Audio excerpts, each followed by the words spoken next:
Hello and welcome.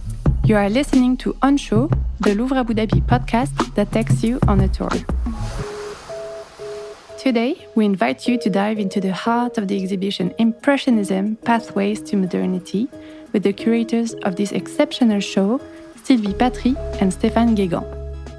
For the first time in the United Arab Emirates, we are lucky enough to welcome more than 120 masterpieces from the Musée d'Orsay in Paris. Manet, Monet, Renoir, Morisot, Caillebotte, Cézanne and many others, they are all gathered at the Louvre Abu Dhabi. Through their paintings, we will explore the history of this revolutionary artistic movement born in Paris in 1874, which has changed the history of art and the status of artists until today. Sylvie, Patry, Stéphane Guégan, thank you very much for taking us through this exceptional exhibition today. The exhibition title is Impressionism, Pathways to Modernity. Pathways is in the plural form. So Sylvie, can you tell us a bit about the choice of this title and what maybe the visitor can expect when they will discover the exhibition? Hello and welcome to the show. We are very pleased to visit this exhibition in your company. Pathways, we choose a plural form because we wanted to show how diverse Impressionism was at the end of the 19th century. The diversity was among the different artists, but also within each artist's career. The exhibition spans more than 50 years of French painting. And what we wanted to tell, also the story we wanted to tell, is also a story of reaction and diversity in terms of reaction to a world which is changing dramatically in the 19th century. And from the mid-19th century up to the beginning of the 20th century, we can say that France is directing towards an industrialist society. So this is a time where there is this revolution in industry, the revolution in terms of transportation. The train was born in the 19th century, so you could join Paris to the Normandy coast, for instance. Also, this is the birth of large cities.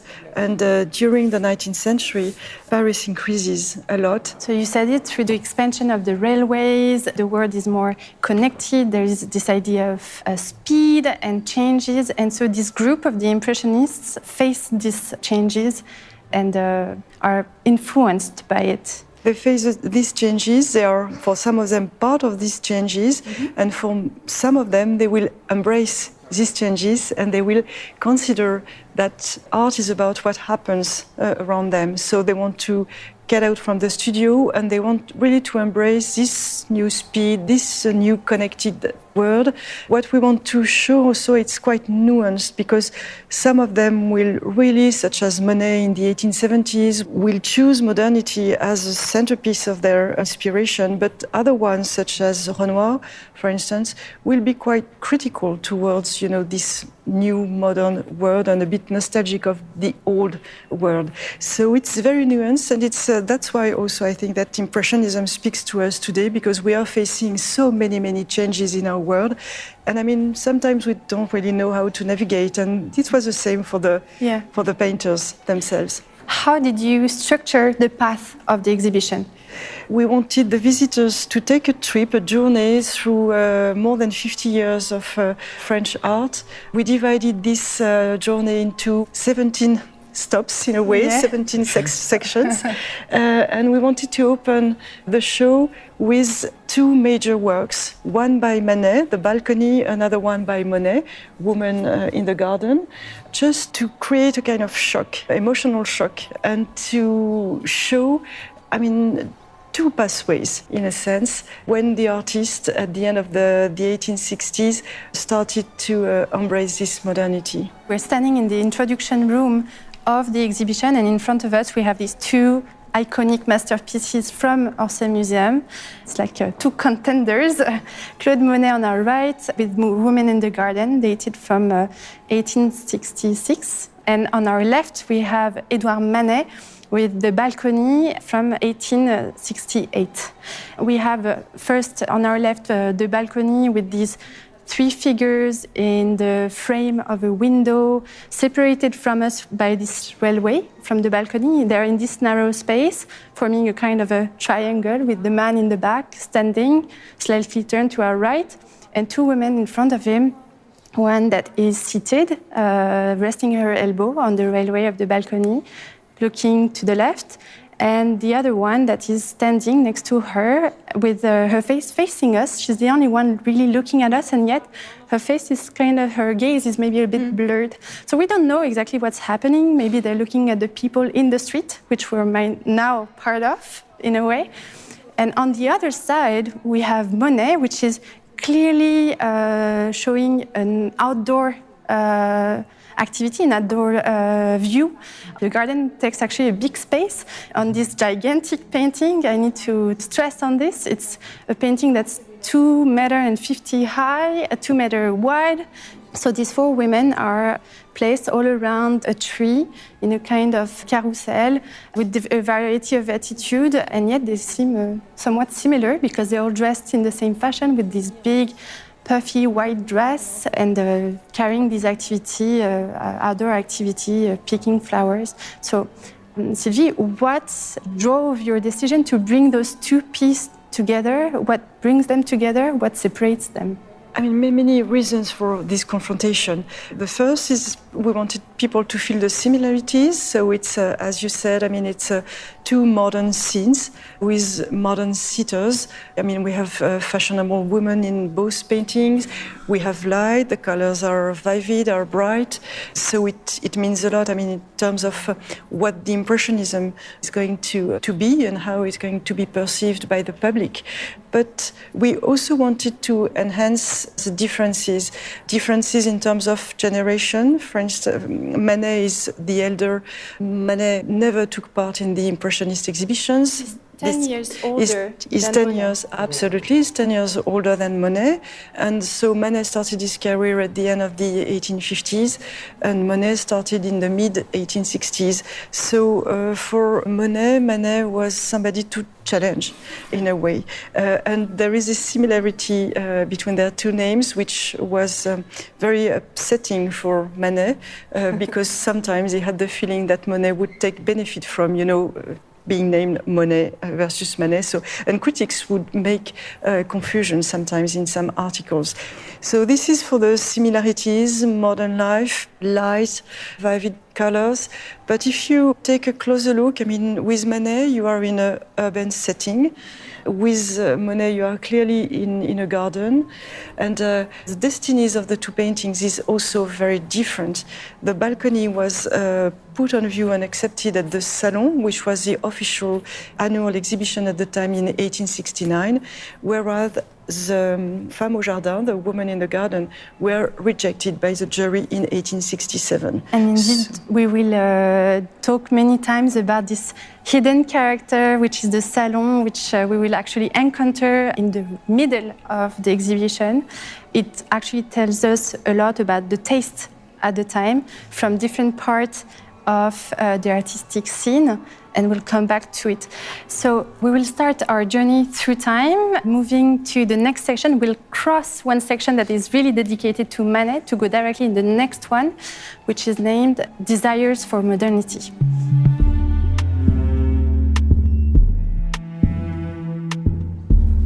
Stéphane, when we enter into this section, which is characterized by this green shade that we find on the floor and that continue onto the wall and that we find in some of the paintings around us, we're actually welcomed by a gallery of portraits, women mostly. And the centerpiece of this display is to our right, this very big painting by Carolus Durand, titled Woman with the Glove, which is in the center of a very wide showcase that is presenting actually dresses very similar to the one that she is wearing in the painting. So, Stéphane, what is the reason, what is maybe the relation between this important space that you gave to fashion, especially women fashion in this section, and the title, which is A Desire for Modernity? Because for painters and writers, there was a crucial relationship between fashion world and modernity. They both graph the spirit of the time. They both graph what modernity was about, because as we previously said, the period was marked by a sort of acceleration of everything. And fashion itself is a symbol of that. But it's also the symbol of the new attitude, the new behaviors, the new social structures, the new way of representing oneself in the street, in society. It's also the very idea of the modern beauty, which seemed symbolized, embodied by the fashion world. We have already seen in Manet and Monet painting at the entrance some women elegantly dressed in white. It's the opposite in the case of Carolus Durand, because he presented this painting at the Salon of 1869, so the very salon of the balcony. And we're looking at his wife. And she's wearing a black dress. It's a mix-up of silk and velvet. I mean, it's a very expensive dress. And it was supposed to represent, the upper middle class. The other thing which strikes us is the way Carolus Durand gives us the impression that she's passing by. She's not in a permanent state. I mean, she's passing by. She's walking through her apartment. We can imagine that. And she's looking at us, in passing by. That's really modern. Well, the painters what we're talking about come from the middle class, upper middle class in the case of Manet, and even the upper middle class in the case of Caillebotte. But they all came from the middle class. So we want to represent what was their life, even their domestic life in their paintings. And because it was also a way to meet the public expectations. Because the art market was already full of portraits, scènes de genre, and so images of the present time. And they just want to refresh this trend. We want to introduce aesthetic modernity into average subject matters. So let's now discover the next section and encounter some of the protagonists of this group. And to do that, we will stand by this very big group painting presenting a group of 8 men. 2 of them are sitting in the center. One is painting, one is posing, and the 6 others seem to be either looking at what's happening in front of them or looking directly at us. The painting name is A Workshop in the Batignolles, and the painter is Henri Fantin-Latour. But first, what are the Batignolles exactly? Well, it's in the north of Paris. It's a district in the north of Paris where painters lived or had studios. So, Stéphane, who are these men in this painting? Fantin-Latour, the one who did this, was a close friend of Manet, and Manet is at the center. As we already said, he is the eldest. He's the one who, in a way, opened the path because he started to make a name of him in the early 60s. And he's represented as a portraitist. We see him walking on a portrait of Zacharias Struck. Which is the man sitting in front of him. Yes, he was a poet and art critic. And around this couple, Fantin introduced some actors of the French modernity. So let's name some of them. Yes. We know that there is Renoir, which is somewhat framed within the frame, represented in the behind painting. Basile. Basile is the tallest. Is the tallest. On our right, and between Renoir and Basile, we have also a famous French writer. Yes, Émile Zola. Émile Zola, who since 1866 wrote about the salon and the painting. He's a major player in that. He supported the newcomers. And maybe hidden right behind Basile, I think we have Monet. Monet is in the back, absolutely, looking at us. So it's collective portraits of the newcomers. I mean, we exist now as a school, a sort of school, but there's a great diversity between them in terms of aesthetic, in terms of personal strategies. And as Sylvie said previously, Manet, for instance, never joined the Impressionist group.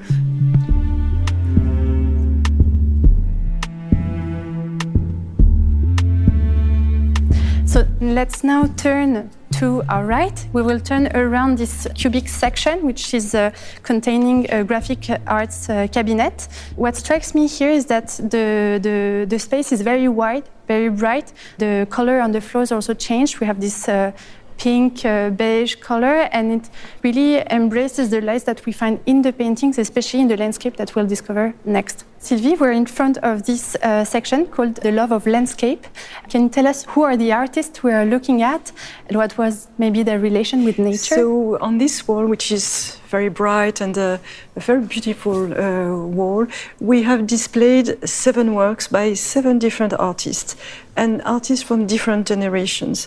We wanted to mix the so-called Barbizon school with the younger generation, with the soon-to-be Impressionist painters. Barbizon is this little village nearby Paris, just on the outskirts of Paris. Absolutely. And it was at the time really a center for open-air painting. So that's why you see so many trees, and this is really a new take on nature. And the Barbizon painters, such as Corot, Diaz, etc., they really paved the way to the Impressionist younger generation. Impressionist painters are known also to work outside in the open air, or at least partly. Maybe we'll talk about it later. How was this maybe older generation working in comparison? So they worked in a quite traditional way. So they studied out in open air and outdoors, but they painted the finished canvas in the studio. But what the Impressionists will draw from this generation, I think it's first the very close relationship with the motif, with nature. It's also the fact that landscapes can, be bankable, if I can say, on the art market, because all this previous generation, I mean, they had quite hard times in the 1830s, but in the 1860s, 70s, these landscapes would really attract a lot of collectors, and they fetched very high prices on the art market. And you have to think that at the time, I mean, the 1860s, 1870s, it's also the moment when the art market is really shaping, is really strengthening. So the artist would try to build their career with the salon, but also with the dealers. I think it's very crucial to keep in mind, indeed, that being an artist is not just for fun. It is a profession, and those men and women were working to make a living as well. And so the influence of the art market maybe on their production is actually very interesting to consider. It's really interesting, and it's a very pressing matter for the Impressionist group, because for the first time in the history of art, there will be an encounter between a group of artists and a specific art dealer. His name is Paul Durand-Ruel, and Paul Durand-Ruel will really change the role of the art market, and what a dealer, an art dealer, is, in this new artistic world. For Paul Durand-Ruel, a dealer has to think, out of the box, as we say today. He has to discover artists in order to buy them when they are quite cheap, and then to build a market and to make profit for himself and for the artist. So he would really contribute to this identity of the Impressionist group. And I'd like to move directly actually to our next artwork. We'll cross the section that is dedicated to the seaside, and we'll cross as well a section that is dedicated specifically to Pissarro and Cézanne and the Pontoise group, which was a bit specific, to look at another beautiful snowy landscape by Claude Monet. It's the Magpie.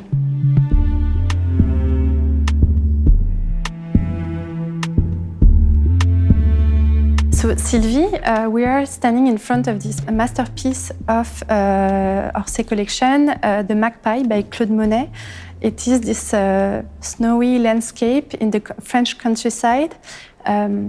What is revolutionary about this piece of Claude Monet? So this is really a masterpiece from our collection, and one of our most beloved painting in the collection. The Magpie was painted by Monet at the end of the 1860s, and it's a quite large canvas. I mean, so it shows you we are in Normandy, but you cannot really see that it's Normandy. And he painted through the window this snowy landscape. What is revolutionary and very new at the time is first the sketchy handling and the work on the white. You have many, many different colors. I mean, you can see the brushwork, which is quite visible, and you can see hints of nuances of pink, of blue. The shadow is bluish as well, which is very new. And the way the landscape is composed is quite flat. There is no real background. You cannot really, walk into the composition. I mean, there is this very simple composition with the hands, with trees, with the snow, and it's very much inspired by Japanese prints as well, which were quite popular in Europe and which were collected by the Impressionist painters, and Monet would later in his life constitute quite significant collections of Japanese prints. It reminds us that this world in the 19th century is connected, and the access of the painters to these Japanese prints is a testimony of that. And I wanted to talk about the title of this section. It's called Impressions, Nature and Seasons around 1874. We're really at the verge of this famous year. What's happening? So the very late years of the 1860s and the very beginning of the 1870s are really a turning point. The Impressionist exhibition will take place in 1874, but the story starts before. And at the time, I mean, it's really the moment when, for instance, an artist such as Monet is changing his creative process. In the mid-1860s, he would paint a sketch in open air, and then he would translate the sketch in the studio into a larger canvas when it deals with landscape. Here, with the Magpie and with other compositions of the time, he really worked on the spot, even if it was inside through a window. This is probably the case with the Magpie. He wanted to capture this impression. What do I feel when I'm in front of this landscape, of this snowy landscape? What is really what I'm looking at? So it's a first step towards Impressionism. It's really the birth of this new aesthetic. So let's move on now to the next section, which is the center of the exhibition. Stéphane, when we enter this space, it is a shock for the eyes. It's an aesthetic shock. It's a shock of colors. It's a shock of scenography. What is this spectacular display that we're looking at? We are one of the biggest rooms here, with a confrontation between the official salon, a very conservative space, and the first Impressionist show. So they both opened at the beginning of 1874. So our intention was to recreate the official salon. The term salon was coined after a space in the Louvre where the salon was located for a long time. But in 1874, the salon took place in another building close to the Champs-Élysées, and it was a huge building because it had to receive something like 4,000 of works. The salon was the showcase of the contemporary art. I mean, it was open to any artist, man or woman, who French or foreigner, who just wanted to show their works. But the works had to be submitted to a jury, and the jury was composed by members of the administration, artists, sometimes art critics. And for instance, at the Salon, the most praised painting by the art critics, and especially the conservative ones, were what we call history painting, so religious or heroic subject matters. We hang two examples of that in this room. This painting by Humbert and the other by Henri Lévy. But you also were able to find at the Salon big landscapes like this one, and Antoine Guillemet was a friend of Manet. In terms of subject, there was no limits. There were no rules. And the dominating genre were the portraits and the landscapes. Let's now look at the second part of this display, which is the first Impressionist exhibition. And we're lucky to have some of the paintings, some of the works that were actually in the first Impressionist exhibition, especially one completely to our right. But first, Sylvie, how the Impressionists distinguished themselves from the Salon? What were their revendications? So the revendication and the reason why they organized this first Impressionist show in April 1874 was really to they wanted to master their careers. When they were displaying works of the Salon, they were sometimes rejected, sometimes accepted, so they wanted really to take control.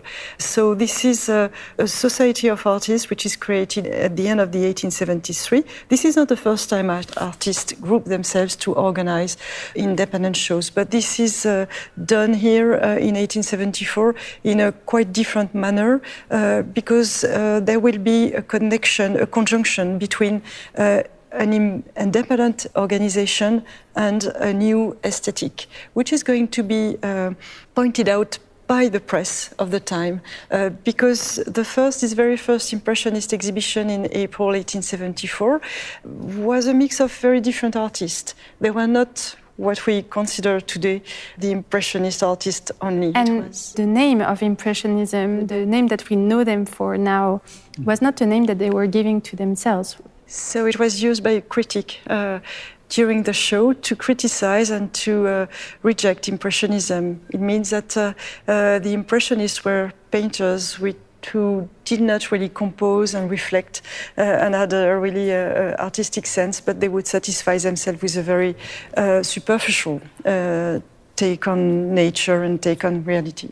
I mean, the title of the exhibition was an exhibition of a group of artists. I mean, it was a very neutral names without any aesthetic statement. And actually, I mean, there were more than 30 artists who took part into this first Impressionist show. And now, I mean, the Impressionist group, historically understood now, is made of 7 artists. So from 30 to 7, and there were more than 150 works displayed at the Impressionist group. So it's different strategy from the Salon. It's a will to take control. It's also, I mean, it's organized, there is no jury. So once you are a member of the group, you can just display as many works as you want. You are not limited to one work. It was the case at the Salon. And it was also displayed in a very different way. And this is what we wanted to show in this exhibition as well. You have a clear-cut separation between the red wall of the Salon section, and in the Salon section, the paintings are Joe to Joe. I mean, they are packed on the wall, as they were at the Salon. And the order at the Salon was an alphabetical order, and then it was displayed according formats, so a very, technical, non-artistic way of showcasing and displaying works. The Impressionists wanted the exhibition to be installed on one row so that you can really see the works. So this is quite important. We have really repeated this presentation, and we wanted to make a very strong contrast between the two sections. In a sense, this display from the Impressionist exhibition seemed very modern to our contemporary eyes, but at the time it was a first. At the time, it was quite new, yes, to display the works on one row. Even if you look at collectors' interiors, they loved, and it's a case until the beginning of the 20th century. Most of them loved, having the walls covered with painting from floor ceiling to ceiling. To the floor. Yes, so it's quite new. And what is new also is some of the works which were on view at the first Impressionist exhibition. So let's look at the one that is completely to our right, The Cradle by Berthe Morisot. It's quite a special artwork. It's the only artwork by a woman artist in the show today, in 2022, but it's also one of the few artwork by a woman artist at the time in 1874.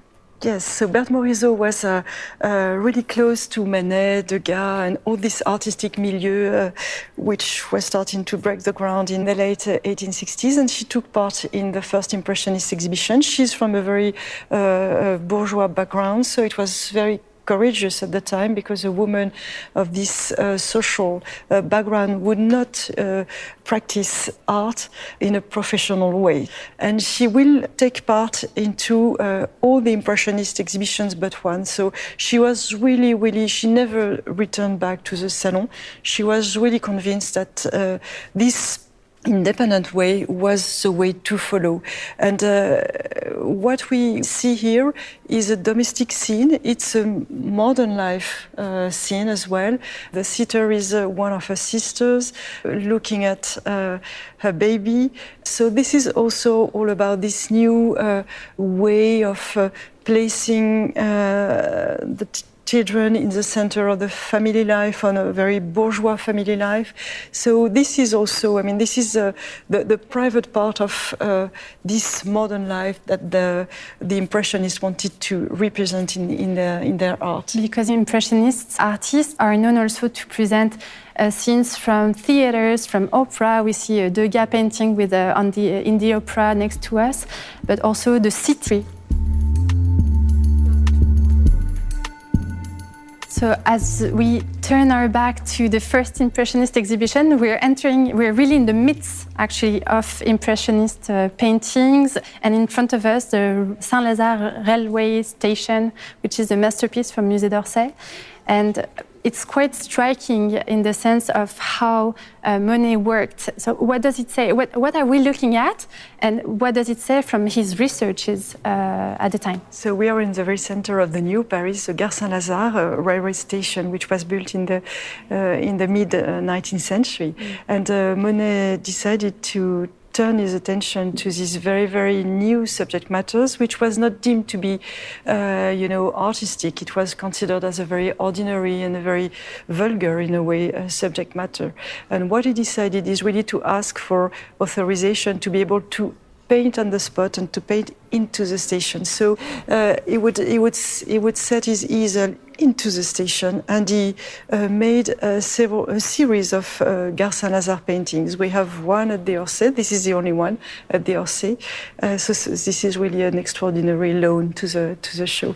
And what is interesting beyond the subject matter is really the way he conveys this impression, this mix of smoke, of city views. The closer you look, the less you see, and the more distant you stay. I like to do with Impressionist painting. The closer you are, the more you are into the materiality of the painting. You only see the colors, and only taking a step back, your eye starts to decipher the depth and all of the variety of the motifs that are represented. And here we have a train arriving or departing, we're not sure. The fumes created and the steam created by these movements. Some characters scattered around the railways, but mostly we see the big structure, the metallic structure of the railway stations. Yes, the metallic structure is really important and creates a kind of symmetry. It's really well composed, with according quite strict rules, which is interesting because it's a contrast between, this symmetry and this architecture and the shapes of the steams. And in a way, Monet is making poetry with pollution and with an industrial reality, which was new and shocking for the public of the time. So moving on from this cityscape, we'll actually encounter some of the inhabitants of the town.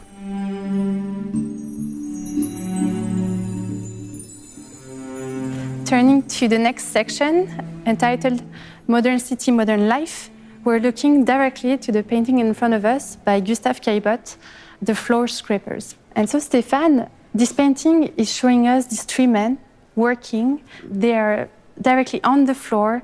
We can feel their effort. Yes. And yet there is a strange poetry coming from this painting, maybe because of the use of the light that crosses the room. Well, maybe even an harmony, which is established by the way Caillebotte, who was quite young at the time, composed the painting. three figures, and everything is built on this group of walkers walking effectively on the floor.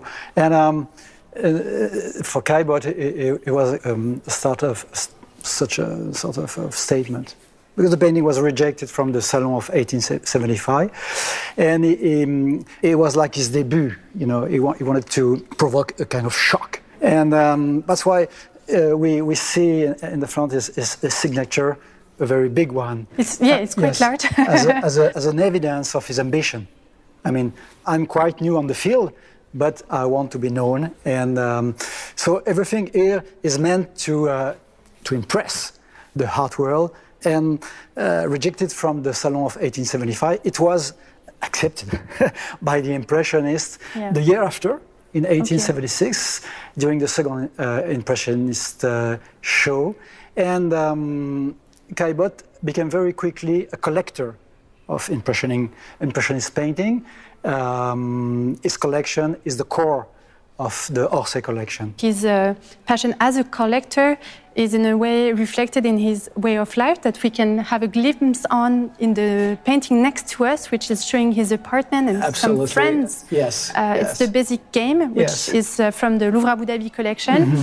And it shows this interior, this rich interior with these bourgeois men playing a card game, the basic game. And were all of the Impressionists as wealthy as the Caillebotte brothers that we can see in this painting? Or I want it to be so, but it's interesting because alongside the outstanding views of Paris that Caillebotte created, he was a painter of interiors and his own interiors, and we can follow from painting to painting is different location.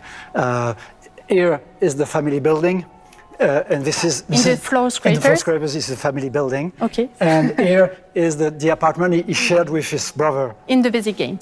And so now we will move on to a next section. We'll cross one that is really dedicated to water as a specific motif in some of the Impressionist works, to directly enter a section called Renoir and Cézanne are distancing themselves.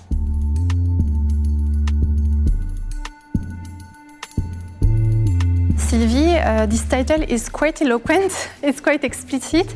What is happening for Renoir and Cézanne to distance themselves from the Impressionist groups? So it means that, as we said before, I mean, the Impressionist artist followed very different paths throughout the time. We can group Cézanne and Renoir and in terms of their relationship with tradition. From the 1880s, they made more and more visible that they wanted to look at the tradition, the history of painting, and they would give up in a way some modern subject matters, or they would treat them, address them in a more classical but very personal way. Maybe we can look at an example by Renoir on the right side. It is The Cup of Chocolate by Renoir, and it is an artwork that just joined very recently the Louvre Abu Dhabi collection, and that is unveiled as such to the public for the very first time in the exhibition. We're looking at a young woman drinking from a chocolate cup or using her spoon to stir the chocolate. She's sitting in a very rich interior with very colorful backgrounds. So what does it say from Renoir's researches at the time? I mean, it says a lot about his researches, and it says also a lot about his artistic and his career strategy. What he decided to show us, it's a fiction. I mean, this young lady is not a bourgeois lady. I mean, this is a professional model from a working class background, but she plays the bourgeois woman in this very wealthy interior, and it's also a pretext for Renoir to play with textures and to show his ability to paint a portrait into this very bourgeois setting. At the time, we are in 1878, Renoir took a very radical decision. He decided to give up the Impressionist group and to exhibit this work at the Salon because he was in search of a larger clientele. What followed just after this work was exhibited at the Salon is that Renoir gained a lot of public attention and he received commissions, especially portrait commissions. So he reached his goal in a way. Yeah, so it was a successful strategy for him. And if we turn our back to the painting and we look at another strategy, another artist, another take on portrait, we're looking at the woman with the coffee pot by Cézanne. Stéphane, this painting is in a very different manner than Renoir. Tell us what's the difference here?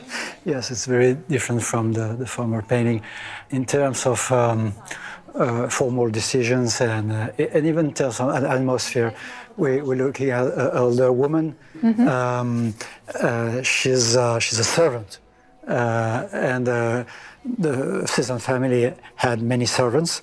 They were wealthy in the south of France, in Provence, but she's represented as a dignified person. You know, that's really standing straight. Standing there are a lot of straight lines actually throughout the painting that gives that imposing look to the figure. She's sitting in front of us, which is not the usual position of a servant, in a way.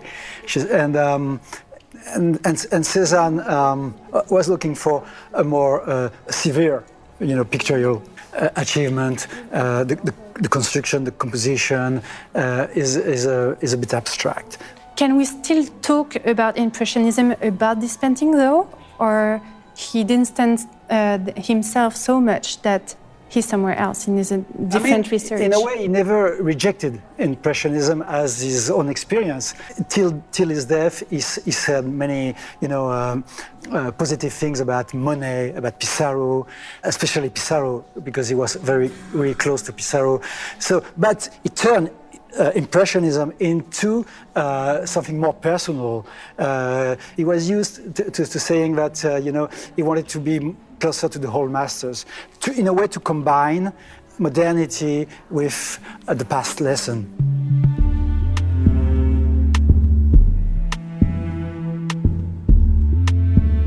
So let's now move on to the next section. We're reaching the end of our path. This section called the Enduring Water Lilies is dedicated to Monet. And it's very hard to make a choice. In this section, we're full of masterpieces, whether it be the view on the Parliament in London, whether they are the cathedrals from Rouen. But the one I want to look at is the one right in front of us, which is named the Weeping Willow. And indeed, Sylvie, from the Weeping Willow in this square format, full of colors, it's very hard to see the tree. It's very hard to see the tree because we are at the very last years of Monet's life. The work was painted in 1920, 1922, and he died in 1926. At the time, there is a quite very basic reason. He was suffering from eye disease, so at the time he tended to mix colors and to prefer using red colors, for instance. So you have a kind of explosion of colors, but it's also a very deep artistic choice from Monet. So at the time, he was mostly inspired by his garden in Giverny. Mm-hmm. He created a pond in Giverny. He planted water lilies, which became, as he said himself, an obsession. And there were also willow trees in the garden. So this is what we are looking at. It's his garden. We started with Monet's garden at the very beginning of the show. We end with another garden, a garden which he created in order to paint. So it seems to be abstract because you cannot really see what's going on in the painting. You have this explosion of colors, you have this plays of texture, you have the brushstrokes, which is extremely expressive and vigorous. But it's not abstraction in the sense that Monet was really looking at nature and still trying to capture this ever-changing effect of life, of colors, etc. So it's a work that was not intended to be displayed in public, that was not intended to be sold. So it was something very personal. It was very personal. It's a part of the process, the creative process of the large water lilies cycle. And talking of water lilies, the exhibition is concluded by an homage by a contemporary artist, Angelecia, to the Claude Monet's water lilies. Stéphane, can you tell us a little bit about this projection, this installation by Angelecia? Well, yes, Sylvie and I were intended to show that there's a continuity between the late Monet painting and the present time. And Angelecia was commissioned to do this homage to the Water Lilies series, and he did it in a very moving way. It's really emotional, and the setting is very sophisticated with moving images, fragmented views of the garden of Giverny, where Monet settled and created with nature. Not in front, but with nature, as Marcel Proust was about to say. And so Angelecia proposed something very interesting. It's not just a tribute, it's a way of showing that Impressionism is still alive in terms of emulation, a source of new creation. We saw throughout the exhibition that Impressionism had a huge impact on the way that art is conceived, how art is exhibited, the way that they took control over their own exhibition is in a way very contemporary, because we see in contemporary art some artists are very strict in the way that they exhibit their work, even the way that they're lit or the picture we can take from them. For you, what is maybe one of the key heritage of Impressionism until today? Art scene, Sylvie, maybe. What a difficult question. So that's why I wanted to end with contemporary voice, the exhibition. So I would say many things can be taken and are still alive today. I would say maybe the idea of immersion and the idea of including the viewer into the painting itself, into the composition. It's quite discreet at the beginning of the Impressionist history. It's just a matter of, the way you crop the composition, the framing of the composition, which include you, although the subject matters, which speak directly to you as a viewer in the 19th century. And I would say, specifically for Monet at the end of his life, this idea that you create an environment and a kind of total artwork which include you into the space, into the world of the painter. And for you, Stéphane? Well, more basically, I would say that they turn reality into poetry, and that's the key. Well, thank you very much to you both, Stéphane Guégan, Sylvie Patry, for having taken us through this wonderful exhibition. I'm inviting all of the listeners and the visitors to come and visit again and again this exhibition that will be open until the 5th of February 2023. Thank you. Thank you so much.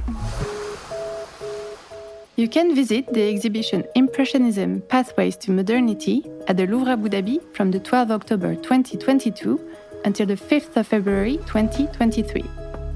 This podcast episode was produced by Louvre Abu Dhabi. Our warm thanks go to Sylvie Patry and Stéphane Guégan for their participation, and France Museum team for their support. Preparation and recording by Amin Khashash and myself, Marine Botton. Post-production, music and mix by Making Waves. This podcast is also available in Arabic and French on the Louvre Abu Dhabi mobile app and our website, louvreabudhabi.ai. Thank you for listening. Stay tuned for our next episodes.